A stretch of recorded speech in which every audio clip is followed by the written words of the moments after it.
Hello friends, welcome back to another video. My name is Stormy. I have a C4-5 incomplete spinal cord injury, and in today's video I'll be covering some new research and news surrounding disability and science going on around the world. So watch the full video and let me know what you think about this topic. Thank you for joining me, and without any further ado, let's get right into it. Baby, it's really whatever. Stormy no matter the weather. Subscribe to Stormy and Friends. Although knowledge already exists on mechanisms of rehabilitation and regeneration, reliable treatment options that ensure full functional recovery are scarce. When healing, a concern of many is how to develop enough mobility to get back into action. Healing properly combined with methods to regain mobility the right way can help someone come back as strong and flexible as ever. Nerve injuries, for example, have broad-ranging groups of symptoms depending on the severity and nerves involved. Disabilities such as a spinal cord injury often cause permanent changes in strength, sensation, and loss of other bodily functions below the site of injury. If you've been injured or face any disability, it might seem like every aspect of your life is affected, physically, mentally, emotionally, and socially. The scientific research community is optimistic that advances in research will make repair of injuries possible. Advancements in technology such as neuroprosthetic technology that neurotech startup company Synchron is developing is being used to help patients with severe paralysis by bypassing damaged neural pathways, allowing them to restore motor capability. Philip O'Keefe, a 62-year-old man from Australia, has now made the first direct thought tweet after having a computer chip implanted into his brain. Philip has ALS and had been losing independence to the progressive paralysis condition. He recently made a tweet using just his thoughts and a brain-computer interface created by Synchron. Philip received his brain implant in April 2020 after his ALS condition deteriorated to the point where he was left unable to undertake independent activities. 4 hours after implantation of the chip through his jugular vein, he successfully input text into a computer by using his brain along with the implanted device.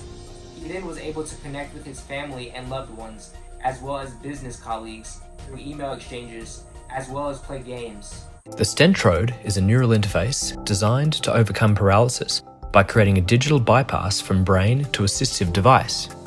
An investigational device, the Stentrode is inserted via a catheter into the jugular vein and manoeuvred into the brain without the need for open brain surgery. The sensors are built onto a self-expanding stent that engages into the wall of the vein and which is designed to maintain blood flow. Over time, cells may gradually grow over the sensors and incorporate them into the tissue. The sensors are placed immediately adjacent to the control center in the brain, known as the motor cortex. The patient may be paralyzed, but their motor control center can still be activated simply by thinking. The system is designed to transmit these brain signals out of the brain, out of the vein, and into a unit implanted under the skin in the chest. This unit is programmed to pick up brain signals continuously, and when connected to an external receiver, may send them to a computer. The command center in the brain is now directly connected to software, and the patient would attempt to train their brain for direct operating system control by thinking. Direct brain control of a mouse, a keyboard, exoskeletons, and even vehicles may become possible. Technology to restore independence. Synchron's neural interface technology, enabling people. Recalling his experience in a press release, Philip said, "When I first heard about this technology, I knew how much independence it could give back to me. The system is astonishing. I just need to think about where I want to click on the computer, and the interface now allows me to do it." Philip O'Keefe related using the interface to learning to ride a bike, which takes a fair bit of practice but becomes quite natural once you get used to it. I was diagnosed with MMD in May of 2015, and from day one I was very keen to get involved in any sort of trial to prolong my life or find a cure. In April 22nd of this year I had the procedure to implant the Stentrode into my brain, my motor cortex, and the device into my chest. So we can get below green. Those movements are all mine. The Stentrode sits in the major vein between my motor cortex, and your motor cortex is the planning part of your brain. So the first set of trials that we did was tap your left ankle 10 times, tap your right ankle 10 times. your right wrist, your left wrist. And they took the readings from those commands to write an algorithm. I think about tapping my left ankle, but not actually tapping my left ankle. And the algorithm then identifies that brain pattern and creates a command on the screen, which would be a left mouse click, for argument's sake. If I can get to the spot I need to go to and hold that command, that thought of tapping my left ankle, I can actually zoom into the screen. I've always been conscious that this probably won't be a great help for me as an individual in the short term, because I won't get enough control to do what I could do with my hands. But those who come behind me will get that benefit. So I'm excited that we can help others. According to a Synchron press conference, Synchron CEO Thomas Oxley commented on how the technology has helped Philip O'Keefe regain his independence after posting this tweet using the CEO's handle to connect with the world. No need for keystrokes or voices. I created this tweet just by thinking it. Hashtag Hello World BCI.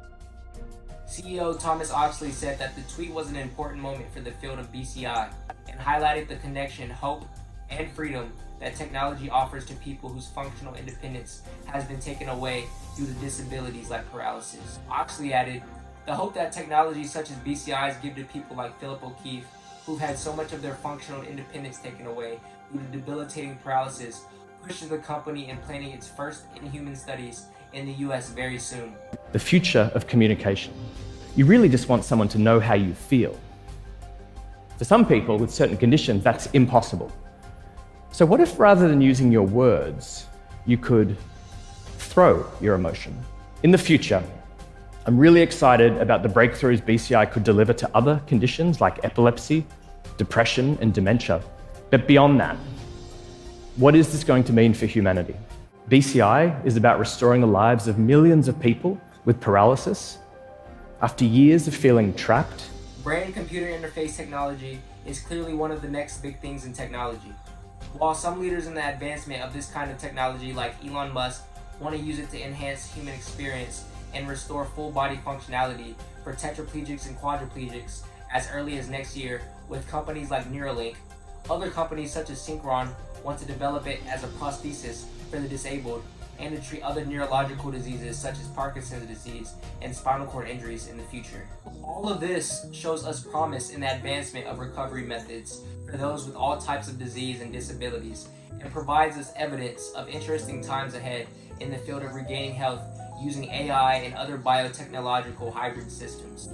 The rise of new and advanced neuroprosthetic technology seems promising for those with disability and paralysis through the process of restoring lost function and helping people get their independence back. I think we are seeing yet another important step in helping humanity as a whole return to health. To the Synchron development team, if you're watching this, I now ask, how much longer before we see this technology widely available for those who need it? Be sure to comment down below if you or someone you know could benefit from this sort of technology. Let me know what you think about this and what other topics you want me to touch on in the future. I left a link in the description if you're interested in how you can get into a clinical trial for this technological device yourself. Don't forget to smash that like button if you made it to this point and enjoy this sort of content.